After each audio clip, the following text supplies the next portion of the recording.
Assalamualaikum warahmatullahi taala wabarakatuh. Alhamdulillah. Alhamdulillahilladzi ba'atsa Muhammadan sallallahu alaihi wasallam rahmatan lil alamin wa ja'ala dinahu mabniyan 'ala tashin wa takhfif 'ala al mukallafin salatan wa salaman 'ala ibadihi istafa sallallahu alaihi wasallam alaihim ajma'in. Fa Sulaiman kullam atayna hukma wa 'ilma وسخرنا مع داود الجبال يسبحن وتركنا فاعلين يا حي يا قيوم يا رب موسى وهارون يا رب إبراهيم يا رب محمد صلى الله عليه أجمعين اللهم ارزقنا فهما وحكمة والعقل حسب رحمتك يا أرحم الراحمين اللهم افتح علينا فتوح العارفين ارزقنا فهم النبيين والعلماء العاملين حفظ المرسلين وإمام المتقين برحمتك يا أرحم الراحمين. Alhamdulillah, syukur kepada Allah Subhanahu Wa Taala kerana pada malam ini kita dipertemukan lagi oleh Allah, di mana Allah Subhanahu Wa Taala panjang usia kita, masih panjang lagi umur kita dalam ketaatan pada Allah dan ibadah pada Allah. Ini suatu rahmat daripada Allah, suatu anugerah yang tidak ada nilainya melainkan nilainya dibalas oleh Allah Subhanahu Wa Taala, yakni mendapat kemuliaan di dunia dan juga akan mendapat kemuliaan di akhirat. Itu di antara janji-janji Allah Subhanahu Wa Taala. Pada malam ini kita sambung lagi kitab kita ini, qala al-muallif rahimahullahu taala wa nafa'ana bi'ulumihi wa 'ulumina fid darain amin ya rabbal alamin. Kata ahlul hikmah bahawa tanda orang yang berakal itu 7 perkara. Pertama, barang siapa berbuat jahat akan dia, maka dibalasnya dengan kebajikan serta suka hatinya dan dimaafkan segala kesalahannya. Kedua, merendah dirinya kepada orang yang kurang martabat daripadanya dan muliakannya orang yang lebih martabat daripadanya. Ketiga, diusahakan dia segala pekerjaan yang kebajikan serta disegerakan dia kepada mengerjakan dia. Keempat, benci ia akan segala pekerjaan yang jahat. Kelima, sentiasa ia menyebut-nyebut nama Allah dan memohon ampun daripada dosanya hamba kepada Allah, serta ia mengingat maut dan kuburnya. Keenam, barang tiap-tiap yang dikata itu dengan pengetahuannya, dengan nyatanya dan pada tempatnya sepatutnya. Ketujuh, tiap-tiap barang kesukaran itu berlindung ia kepada Allah dan harap akan Allah dan meluputkan dia daripada bahaya. Qala musannif rahimahullahu ta'ala wa nafa'ana bi'ulumihi wa 'ulumina fid darain amin ya rabbal alamin. Kata ahlul hikmah, yakni orang yang cerdik di kalangan alim ulama. Bila sebut ahlul hikmah, yakni orang yang cerdik pandai, orang-orang yang bijak, orang-orang yang di kalangan para alim ulama, yang di mana ahlul hikmah ni disebut hikmah ni, yakni orang yang sentiasa membuat kajian, sentiasa dia kaji. Dia bukan saja beramal dengan ilmu dia. Ni orang yang cerdik pandai, dia buat kajian. Macam mana orang yang berakal, dia ukur dengan hadis-hadis Nabi SAW. Dia ambil daripada hadis para kalam sahabat. Dia ambil kalam, iaitu percakapan para sahabat Nabi SAW. Itu dikatakan ahli hikmah. Jadi orang ahli hikmah, orang yang bijak pandai di kalangan alim ulama berkata, orang yang berakal itu 7 perkara. Orang yang ada akal, sebut orang yang ada akal ni orang yang orang panggil orang yang mendapat kebahagiaan dunia dan akhirat. Berbeza dengan orang yang tidak berakal. Di luar nampak cerdik tapi hakikatnya bodoh. Sebab apa? Sebab dia tidak ada akal. Itu di antaranya. Orang yang tidak ada akal ni, walaupun dia ada akal tetapi seolah-olah dia tidak ada akal ini, dia seperti binatang. Perbuatan dia itu di antaranya percakapan dia itu seperti binatang walaupun dia ada akal. Jadi tanda orang yang berakal, ataupun dikatakan orang yang berakal ini orang yang cerdik itu, orang yang matang itu, 7 perkara kata ahli hikmah. Pertama, barang siapa berbuat jahat akan dia, maka dibalasnya dengan kebajikan serta suka hatinya dan dimaafkan segala kesalahannya. Orang pertama, barang siapa yang buat jahat akan dia, orang buat jahat pada dia, maka dia balas dengan kebaikan serta suka hati. Yakni dia tidak ada sifat dendam. Dia nak marah juga, tapi dia tidak ada sifat dendam. Dia serah saja. Bahkan dia maaf, tak jadi masalah. Dia tidak ada sentiasa tak puas hati, ataupun tidak guna istilah iaitu parut tak lupa, parut masih ada lagi. Walaupun saya boleh maaf, tapi parut ada lagi.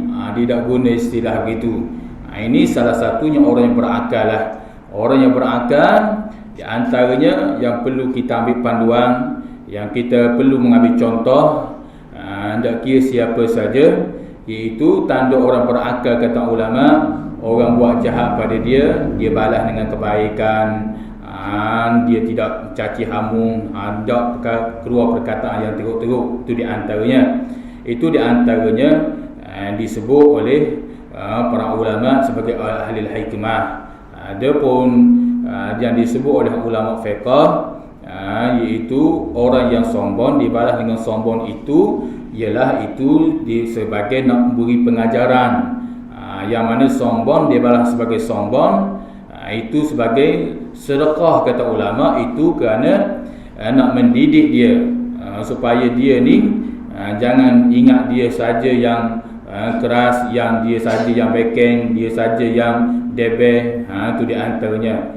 Adapun orang yang berakal ini, orang cerdik ini, bahkan banyaklah hadis-hadis Nabi sallam menceritakan dia tak kira dah begitu. Dia kira orang buat jahat pada aku tetap buat baik pada dia dan aku akan maafkan kesalahan dia. Itu di antaranya.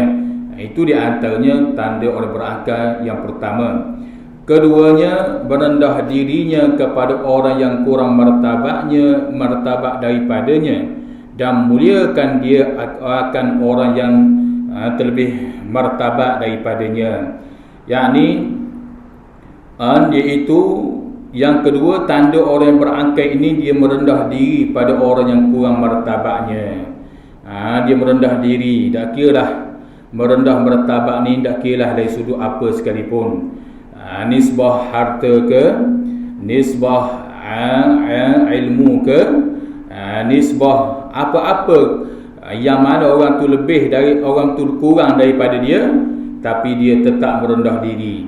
Dia orang hebat, dia ada harta banyak, dia ada ilmu banyak, apa lagi, dia ada berbagai-bagai banyak nikmat, kedudukan dia tinggi, tapi dia merendahkan diri kepada orang yang bawahan dia. Kalau dia jadi bos orang, dia jadi bos di pejabat ke di mana saja, orang jadi bawah dia tu dia layan macam kawan dia saja.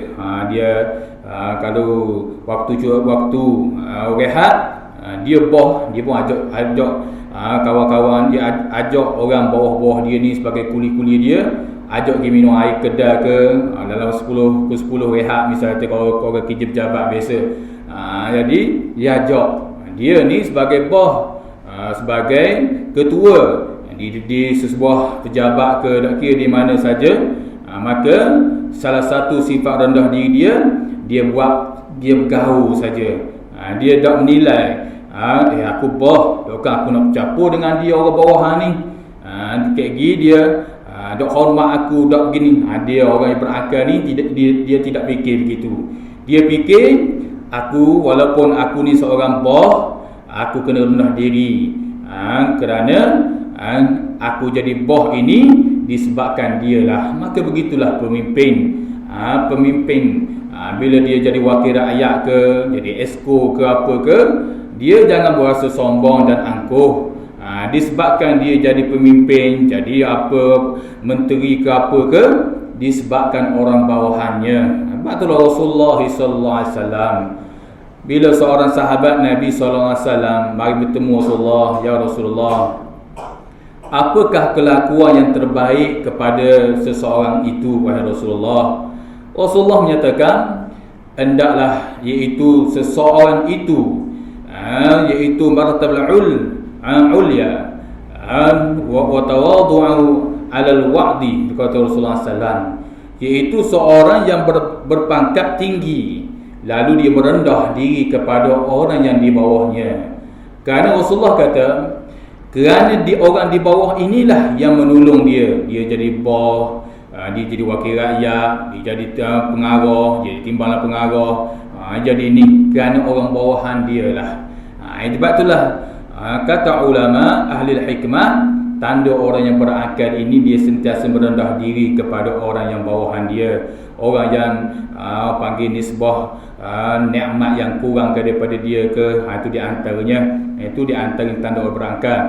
Dan mulia ia akan orang yang terlebih martabat daripadanya, dan dia juga orang yang berakal ini di saat dia merendah diri kepada orang yang kurang martabat daripadanya, dan dia mulia akan orang yang terlebih martabat daripadanya.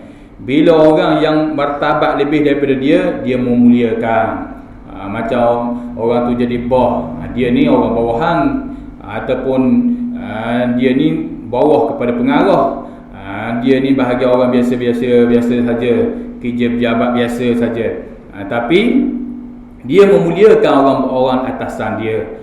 Orang atasan dia, orang yang pengaruh dia, dia muliakan. Tu di antaranya. Itu tanda orang berakal. Bukan maksud mentang-mentanglah orang tu sebagai bos dia, dia buat barang saja. Tidak begitu. Tanda orang berakal, dia akan memuliakan orang yang di atas daripada dia. Walaupun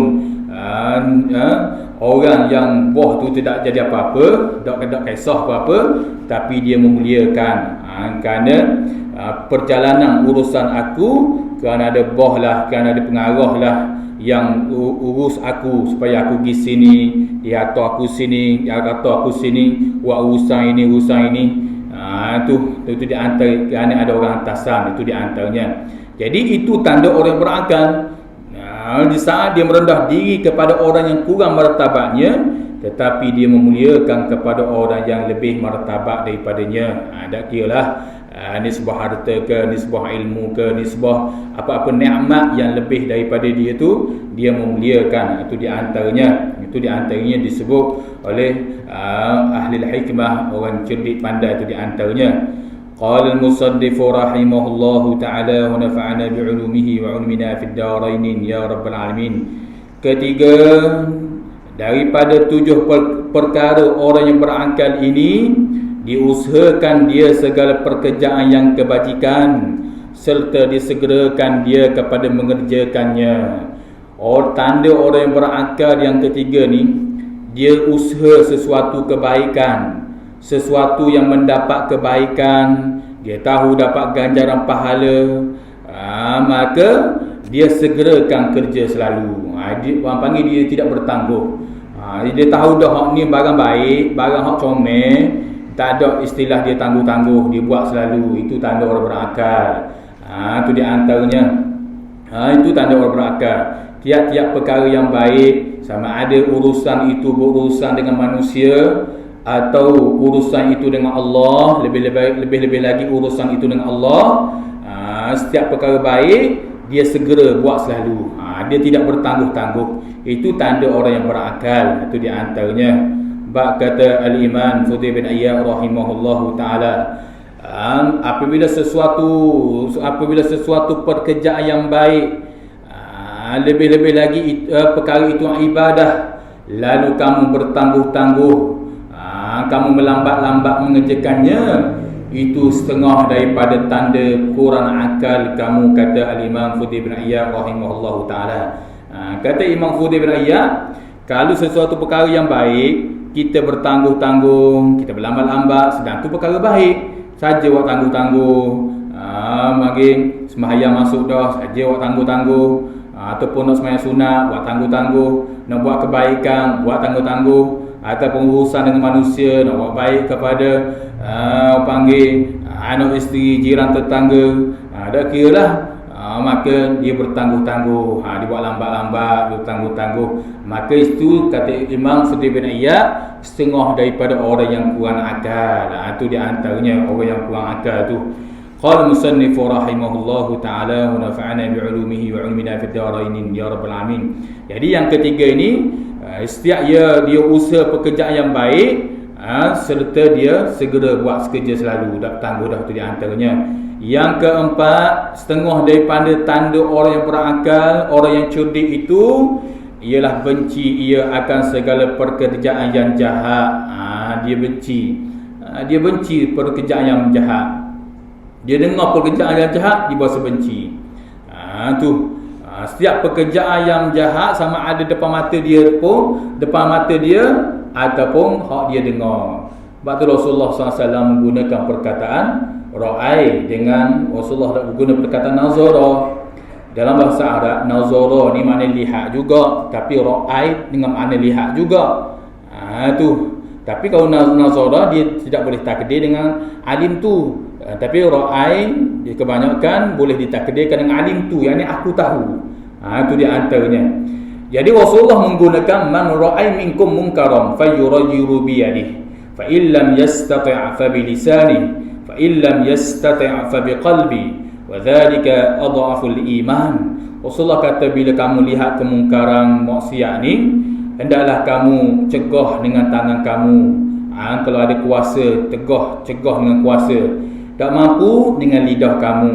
Tak mampu lagi, lidah dengan hati. Itulah sedhaif iman. Jadi maksiat ni Rasulullah menggunakan perkataan ra'ai di sini, yakni walaupun kita tak tahu, kita tak berlaku depan mata kita. Kalau Rasulullah guna perkataan nazara, perkara itu hanya berlaku depan mata kita saja, baru kita benci, baru kita kena cegah. Tetapi Rasulullah menggunakan perkataan ra'ai, maksudnya kalau kita dengar di belah-belah Selangor duk buat maksiat, misal kata belah-belah Bukit Bintang, misal kata duk pusat-pusat yang teruk-teruk, contoh misal kata, maka orang khabar kita gitu, kita kata ya ke sungguh, ya sungguh, kita orang khabar. Kita orang siap tunjuk gambar lagi, ni bukti dia. Maka wajib kita kena benci kemungkaran, walaupun kita tak tengok depan mata kita sendiri, atau hanya kita tahu dengan telinga, walaupun tak tengok dengan mata sekalipun. Sebab dengan makna alim tu, dengan makna aku tahu. Itu di antaranya. Itu betapa Rasulullah SAW nak suruh kita jauh akan segala kejahatan, tu di antaranya. Sebab tu guna perkataan ra'ai itu di situ. Jadi setengah daripada tanda orang berakal ni, dibenci ia akan segala pekerjaan jahat. Pekerjaan jahat dibenci belaka. Kelima, tanda orang yang berakal ini sentiasa ia menyebut-nyebut nama Allah dan memohon ampun daripada dosanya seorang tu kepada Allah, serta ia mengingat maut dan kuburnya. Jadi tanda orang berakal ni yang kelima, dia sentiasa menyebut-nyebut nama Allah. Dia sentiasa menyebut nama Allah, dan arti kata dia sentiasa nak cari redha Allah, sentiasa memburu keredaan Allah. Tak kira di mana saja dia duduk, dia selalu sebut nama Allah. Ada bawa kereta ke, kenderaan, motor ke, apa ke sekalipun, dia sentiasa menyebut nama Allah. Ini tanda orang berakal. Itu tanda orang berakal. Dan tak cukup itu saja, dia juga memohon ampun. Dia sentiasa memohon ampun kepada Allah dengan banyak istighfar pada Allah Subhanahu wa taala. Itu tanda orang berakal. Serta ia mengingat maut dan kuburnya. Serta dia banyak ingat mati dan kuburnya, kubur yang bakal dia masuk tu. Ini tu setengah daripada tanda orang berakal, dia banyak ingat mati. Waktu bila orang tanya Sayyidina Ali, wahai Sayyidina Ali, orang yang cerdik itu siapa Sayyidina Ali? Kata Sayyidina Ali, orang yang cerdik itu orang yang akthirul maut, orang yang banyak mengatil maut. Kata min sami'tu Nabi sallallahu, kerana aku mendengar Nabi sallallahu bersabda, isti'dadil maut qabla nuzulil maut. Buatlah persiapan mati sebelum datangnya mati. Wal mautu ya'ti bautatan. bermula mati itu datang mengejut. Mati itu tak khabar kepada orang nak mati bila-bila. Waktu sehat-sehat molek, tiba-tiba qalu illa lillah mati. Tak kira tua, tak kira muda, tak kira sakit. Itu di antaranya. Sebab itulah kalau syahadat nak mati itu orang sakit, maka orang sakit hak lama tu apa dah mati lagi. Itu kalau syahadat mati itu orang sakit. Itu di antaranya. Maka mati itu tidak syahadat siapa-siapa.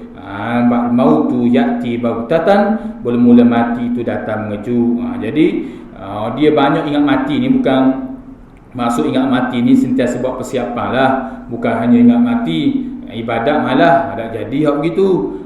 Maksud ingat mati, ingat kubur ni, orang yang cerdik ini orang yang sentiasa buat persiapan mati. Maknanya sentiasa buat ibadah pada Allah dengan mengerjakan ibadat-ibadat sunat. Tu sentiasa zikrullah. Itu tanda orang yang cerdik, kata Rasul, kata Al-Hikmah, itu di kalangan para ahli ulama.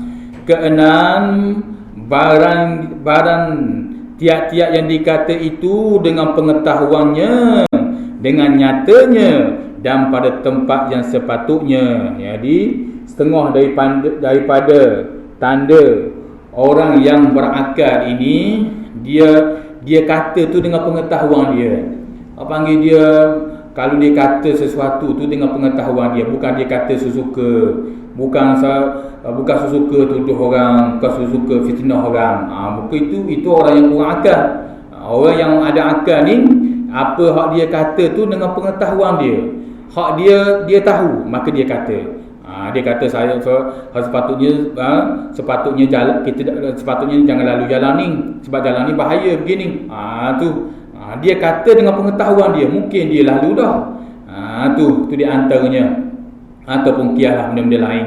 Jadi dia kata dengan dengan pengetahuan dia, dan dengan nyatanya, dengan hak dia nyata sungguh, dan pada tempat yang sepatutnya. Maksud apa? Yakni dia kata kena pada tempat. Dia kena tanda orang berakal ni, dia kata tu kena pada tempat dia. Tu di antara itu setengah daripada tanda-tanda orang yang berakal. Ketujuh, tiap-tiap barang yang kesukaran itu berlindung ia kepada Allah dan harap akan Allah meluputkan dia daripada bahaya. Jadi tanda orang berakal ni, tiap-tiap barang yang bahaya, yang nak membinasa dia, ataupun dia tahu dengan azab kubur, dia tahu bala-bala Allah ni, maka dia tahu perkara bahaya ni, maka dia minta berlindung dengan Allah. Ya Allah, aku minta lindung daripada neraka, aku minta lindung daripada bahan-bahan azab kubur, ya Allah. Sebab dia tahu kesukaran perkara itu, ataupun bukan urusan akhirat lagi, ataupun urusan di atas dunia. Dia berasa payah nak buat suatu pekerjaan. Ni kan buat suatu pekerjaan ni kan, tak kena pula orang kata apa, macam-macam lah dalam urusan pekerjaan dia ni di atas dunia ni. Maka dia berasa payah, dia terbahaya ni, tapi buat dah ni, takut bahaya juga ni. Maka dia minta berlindung daripada Allah. Ataupun dia anak dia dah balik-balik lagi ni, garik dah ni, bimbangnya warna garik dah ni, dah balik-balik lagi ni. Bukan dia sangka jahat. Ni kadang-kadang setengah tu dia sangka jahat, ke belanggar, ke aksiden, ke kena colek, ke banyaklah. Itu setengah daripada orang yang kurang akal. Sebab Rasulullah kata Rasulullah kata innallaha 'inda dhanni, sesungguhnya Allah Ta'ala ini duduk kepada sangkaan kamu. Kalau sangkaanmu kata begitu, akan jadi begitu. Ke belanggar sungguhlah. Itu kerana sangkaan mulut kamu, kata Nabi SAW. Itu tanda orang yang tidak berakal. Orang yang berakal, dia tengok anak dia, mana dah balik lagi ni, cucu ni dah balik lagi ni, sepatutnya pukul 4 dah ni, patutnya pukul 4 balik dah, pukul 5 ni biasa balik dah, wah ni dah balik lagi ni. Ataupun orang yang dia sayang, tak kira siapa saja, wah ni dah balik lagi ni, ke ada benda, dia tak main ke jadi benda macam ni.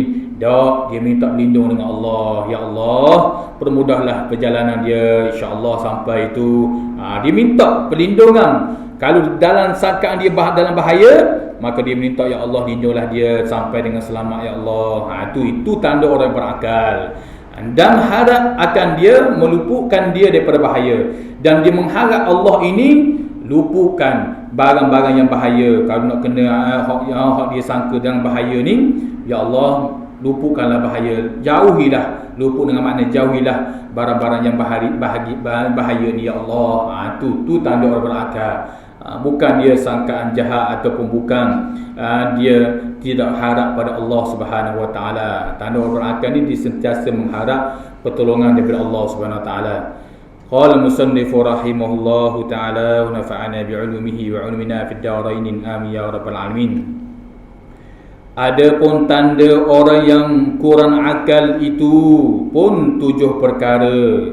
Kata ahli hikmah, tanda orang yang kurang akal ini juga, ataupun di bahasa kasar sikit, orang yang bodoh. Orang yang bodoh ini ialah 7 perkara juga. Pertama, menganiaya segala orang yang di bawah hukumnya. Dan kedua, membesarkan dirinya daripada segala orang yang mulia daripadanya, dan menilik ia akan segala manusia dengan tilik mengurangkan dia serta melebihikan dirinya. Ketiga, apabila ia berkata dengan orang lain tiada dengan adab dan sopan. Keempat, apabila melihat ia akan pekerjaan seorang yang salah, maka tiada dimulia melainkan dihinakan dia, dan tiada ia benci akan kesalahannya orang. Kelima, kasih ia akan segala perbuatan yang salah dan akan segala orang yang jahat. Keenam, diperlambatkan mengerjakan segala pekerjaan yang baik dan disegerakan akan segala pekerjaan yang jahat. Ketujuh, apabila datang kepadanya seorang suatu kesukaran, maka tiadalah sabar ia. Qala musannif rahimahullahu ta'ala wa nafa'ana bi'ulumihi wa 'ulumina fid darain amin ya rabbal alamin. Adapun tanda orang yang kurang akal, setengah daripada tanda orang yang kurang akal lagi, orang yang bodoh ini 7 perkara. Ada 7 perkara juga ni. Mana? Pertama, iaitu menganiaya segala orang yang di bawah hukumnya. Yakni dia khianat kepada orang yang di bawahnya. Dia tidak ada maksud khianat itu, maksud menganiaya itu yakni dia tidak ada ihsan orang di bawah dia. Langsung dia ada ihsan. Entahkan dia orang ni orang bawah, orang hebat, dia buat barang je orang hak bawah ni. Dia buat barang saja orang yang rendah martabat daripada dia. Dia pandang lekeh saja. Makin itu orang yang kurang akal, walaupun dia cerdik sekalipun. Walaupun nampak dia cerdik, hebat sekalipun, mata pelajaran dia hebat sekalipun, tapi kalau dia layang kepada orang yang di bawah ni, layang macam cak ayam gitu saja, layang dengan tidak ada adab, tidak ada sifat ihsan, maka itu bukan orang yang kurang akal. Ibarat ginilah, dia bawa kereta, tiba-tiba kawan tu mutu mapuh tepi jalan, kereta mutu mapuh tepi jalan, duk eret jugalah. Nak nitah sikit saja, baik nak lepas, dia pun buat hong selalu. Apalah dia ni? Tu kawan ni mutu mapuh dah. Lepas tu dia beri hong pula. Tu dia antaranya. Apalah gini? Dia tidak ada belah kasihan. Tu dah kira lah. Sebab itulah Rasulullah SAW sebut dalam hadis lain, banyak Rasulullah kata, unzur ala tariq, duduk di atas jalan maka tengok macam-macam. Rasulullah muka akan tengok macam-macam. Di sana ada orang yang sombong dan angkuh, di sana ada orang yang kurang, kadang-kadang dia salah sikit saja, dia salah masuk gitu, dia wihong selalu, apalah begini, dia maki lalu, bahasa gini-ginilah, tu antaranya. Ya kawan ni dah lah tu dia bagi orang puas hati manjang kena molek. Tu di antaranya. Dah mutu mapuh. Tu mutu mapuh tepi jalan. Dia buat orang puas hati. Tu di antaranya, tu tak sepatutnya, tu di antaranya. Saya pernah sekali tengok depan mata saya jugalah, belah kat Pasir Putih jalan nak pergi ke Kota Baru jalan situ sibuk kan, biasa sibuk. Kawan ni beratur lah dekat traffic light tu. Dia kereta mapuh tepi jalan tu. Kereta dia uzur dah mapuh tengah-tengah jalan. Lepas tu dia keluar dah lah. Ni tuang kereta hak mapuh ni dia keluar dah lah. Dia buat begini, suruh orang potong dia sebab kereta ni mapuh. Mapuh kereta dia. Lalu hak kereta ni lalu apalah gini dia kata. Kereta tolak tepi tu. Kereta begini orang nak guna dah sepatutnya. Dia kawan tu guna kereta laksan Wahulu. Ada dulu kereta hak dulu tu. Lama dah lah. Bocik dia tu. Kereta begini orang nak guna dah.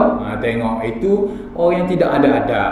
Walaupun pakaian nampak kemah, kereta dia pun nampak kemah, kereta dia hebat. Tapi hakikatnya kalaulah kelakuan dia begitu, itulah orang yang bodoh. Itu di antaranya. Sebab dia tidak ada ihsan. Betul lah Rasulullah menyatakan, kamu tengok di atas jalan akan berlaku jika kamu lihat orang yang kurang daripada kamu, nisbah kenderaan ke, nisbah apa ke, maka kamu tilitlah dengan ihsan. Itu di antara ini tanda orang berakal. Tanda orang yang tidak berakal ni, dia tidak ada ihsan pada orang yang di bawah dia. Tak kira kalau dia jadi bos ke, dia jadi pengarah ke, dia layang gitu saja. Ataupun dia bagi kalau dia jadi bos, dia bagi kawan ni kerja penak lelah begini, tu dia bagi gaji tak berpatutan langsung. Itu di antara itu setengah daripada orang yang orang panggil kurang akal, kata ulama. Kedua, membesarkan diri daripada segala orang yang mulia daripadanya. Setengah daripada orang yang bodoh juga ni, orang yang kurang akal ni, kata ulama. Dia besar diri, dia takabur kepada orang yang mulia daripadanya. Tak kira lah nisbah ilmu ke, nisbah harta ke. Kawan ni harta banyak, kawan ni ilmu banyak. Dia tak jadi apa-apa.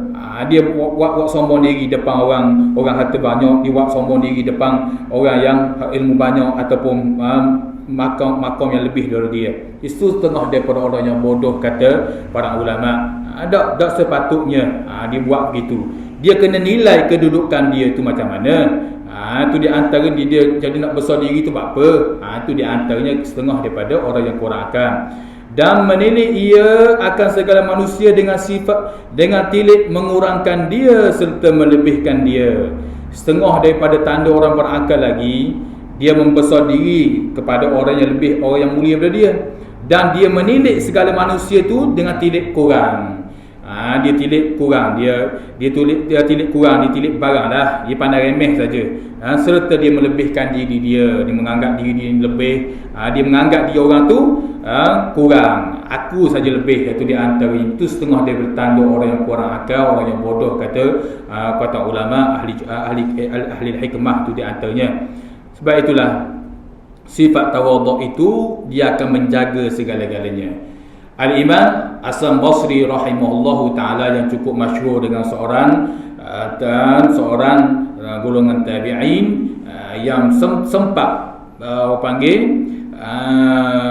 berguru dengan 70 orang sahabat Hasan Basri rahimahullahu ta'ala. Dia berkata, bila orang tanya pada dia, apakah itu tawaduk? Apakah itu tawaduk? Apakah itu sifat rendah diri? Maka kata Hasan Basri rahimahullahu ta'ala, Al-Imam Hasan Basri rahimahullahu ta'ala, kamu keluar daripada rumah kamu memandang hina pada diri kamu dan kamu menganggap orang lain mulia daripada kamu. Tak kira siapa saja, orang jahil ke, orang yang tu saja, orang yang maksiat ke, orang yang tua ke, orang yang muda ke, budak kecil ke, baby sekalipun, kamu sentiasa memandang mulia kepada dia. Itu di antaranya. Itulah tawaduk, kata Al-Imam Hasan Basri rahimahullahu ta'ala. Kerana bila ditanya kenapa kepada orang yang jahil, orang yang jahat kita kena memandang mulia juga kepada dia, yakni maksudnya mengandang mulia, yakni jika dia bertaubat pada Allah, dia lebih baik daripada aku. Kenapa kita kena pandang mulia kepada kanak-kanak?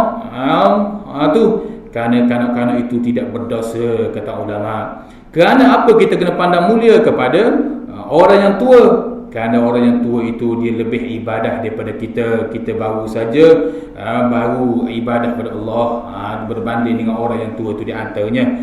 Itu di antaranya. Kenapa kita kena pandang mulia kepada orang yang sentiasa berbuat maksiat pada Allah? Yakni kalau dia bertaubat pada Allah, dia lebih mulia daripada kita. Itu di antaranya. Itu jawapan yang disebut oleh Hasan Basri rahimahullahu taala. Itu kata-kata Hasan Basri rahimahullahu taala.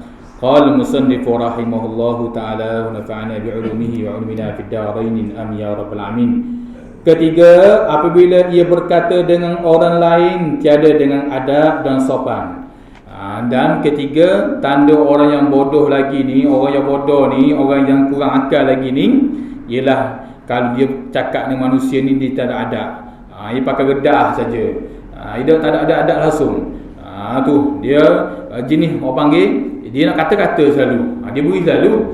Tu dia tak ada nak fikir perasaan hati orang ke, macam takut orang terasa ke macam mana. Apa ni? Tu dia tak fikir dah. Dia akan kata selalu. Dia pun bangga dengan diri dia. Dia kata kalau nak kata selalu, saya tak boleh. Saya tak boleh. Dia main gitulah. Saya tak boleh. Benda begini saya tak boleh. Kalau orang tepi-tepi main saya dah kata saya kata selalu. Itu setengah orang tanda kurang akal. Nampak zahir cerdik tapi hakikatnya bodoh, kata ulama. Sebab orang yang berakal ini, dia nak bercakap, dia akan berhati-hati, dia takut jaga perasaan orang, takut orang terasa. Itu orang yang berakal. Sebab itulah kata Sayyidina Ali, iza tammal aqlu naqsal kalam. Bila sempurna akal seseorang itu, nescaya kuranglah dia bercakap. Yang ini bercakap yang tidak memberi faedah ataupun bercakap perkara yang menyebabkan orang terasa. Itu maksud tamul akli itu. Itu bila sempurna akal seseorang itu, kata Sayyidina Ali, ialah naqsal kalam, yakni dia kurang bercakap perkara yang tidak memberi faedah, perkara yang keji-keji ataupun perkara, kata ulama seperti mana Al-Imam Nawawi juga menyatakan perkara percakapan yang menyakiti hati saudaranya. Itu tanda orang kurang akal, orang yang bodoh. Itu di antaranya. Itu di antaranya disebut orang yang kurang akal, bukan orang yang tegah. Orang tegah bukan dikatakan dia tak boleh main, dia tegah ni. Kalau dia nak kata selalu. Itu bukan dia tegah, itu orang yang bodoh hakikatnya. Itu sebab dia tidak menjaga dia itu hati dia. Rasulullah SAW menyatakan, bila kamu nak baikkan akhlak kamu, hendaklah kamu menjaga perasaan manusia, yakni jaga pertuturan kamu. Tu di antaranya. Ini sebuah adab lah. Adab tu di antaranya. Qala musannif rahimahullahu taala wa nafa'ana bi'ulumihi wa 'ulumina fid darain amin ya rabbal alamin. Keempat, apabila melihat ia akan pekerjaan seorang yang salah, maka tiada dimulia melainkan dihinakannya, dan tiada ia benci akan kesalahannya. Apa maksud? Yakni apabila dia melihat orang yang melakukan sesuatu pekerjaan salah, maka dia tidak mulia.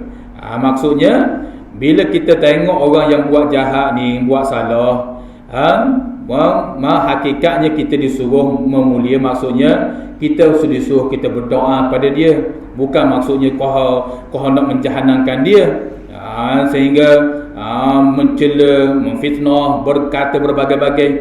Dia dah salah, maka kita disuruh jangan semakin menghina lagi.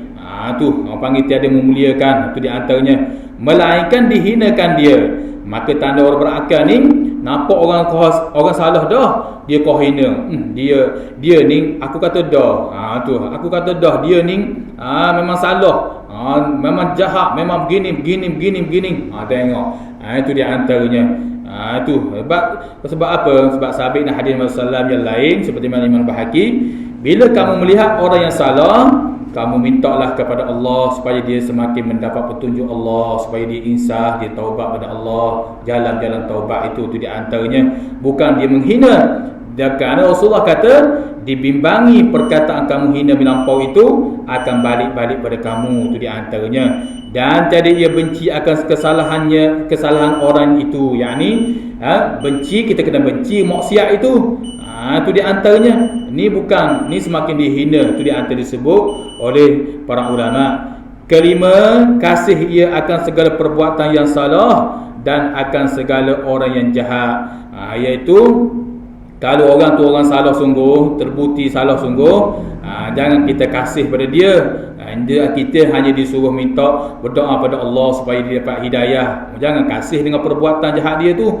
Jangan kata dia tak apa, dia buat salah tu, tak apa, kasih, maka tak boleh. Tu tanda tanda orang yang tidak berakal, dia kasih perbuatan yang salah. Dia tak apalah, dia buat jahat pun. Dan akan segala orang yang jahat, dia kasih pada orang yang jahat, maka tak boleh. Kerana perbuatan dia tu maksiat. Kita bila tengok orang yang buat jahat ni, kita minta ya Allah supaya dia bertaubat pada Allah, itu di antaranya. Keenam, setengah daripada orang yang bodoh lagi ni, orang yang kurang akal ni, diperlambat mengerjakan segala pekerjaan yang baik dan disegerakan akan segala pekerjaan jahat. Inilah dikatakan oleh Fudail bin Iyad rahimahullahu taala, Imam Fudail bin Iyad, iaitu tanda orang yang bodoh ini, orang yang kurang akal ini, dia pekerjaan baik, pekerjaan ibadah, sembahyang sunat-sunat ni dia buat lambat, dia buat malas saja. Tu pekerjaan baiklah. Kiralah pekerjaan baik itu berhubung dengan manusia, ataupun pekerjaan baik itu lebih-lebih lagi berhubung dengan Allah Taala. Dia buat lambat saja, kadang-kadang dia buat lambat, maka itu tanda orang yang kurang akal. Dan disegerakan akan segala pekerjaan yang jahat. Adapun pekerjaan maksiat ni, buat selalu, ada tangguh-tangguh. Pekerjaan sia-sia ni buat selalu, tak tangguh-tangguh dah. Maka itu setengah daripada tanda orang-orang yang kurang akal. Ketujuh, apabila datang kepadanya seorang itu suatu kesukaran, maka tiadalah sabar ia. Itu tanda orang yang kurang akal, tanda orang yang bodoh. Kata ulama, apabila datang sesuatu perkara yang payah, perkara yang musyaqqah, perkara yang menjadi kesusahan bagi dia ni, tu tak kiralah apa benda yang melanda dalam kehidupan dia ni, sama ada hak kecil ataupun hak besar, ni kesukaran ni, maka dia tidak sabar. Dia tidak sabar. Tu mari kesenangan, suka selalu. Mari kepayahan, hak payah dalam hidup dia ni, begini-gini, dia tak sabar. Dia kata macam-macam lah, begini. Itu tanda orang yang bodoh, orang yang kurang akal, kata ulama. Qala musannif rahimahullahu taala. Pengajaran yang ke-42, berkata ulama rahimahullah taala, dan ketahui ulama bahawasanya tiada yang lebih martabat seorang itu melainkan dengan sebab lebih akalnya, dan tiada kurang martabat seorang itu melainkan dengan sebab akalnya. Mula-mula itu terlebih daripada ilmu. Kerana pengajaran yang ke-42 kita berhenti di sini. Apa yang kita dengar pada malam ini berkaitan kata-kata ulama, orang yang cerdik pandai, tanda orang berakal dan tanda orang yang kurang berakal. Mudah-mudahan kita sentiasa dilindungi oleh Allah Subhanahu Wa Taala daripada orang yang kurang akal. Kerana orang yang kurang akal ini, dia akan dihina di dunia dan dia akan dihina juga di akhirat. Adapun orang yang cerdik, orang yang ada akal ini, dia syarafat di dunia, dia akan dimulia di dunia dan dia akan dimulia juga di akhirat. Itu kata Sayyidina Ali karramallahu wajhah. Jadi mudah-mudahan apa yang kita dengar pada malam ini, mudah-mudahan ia bermanfaat kepada kita semua.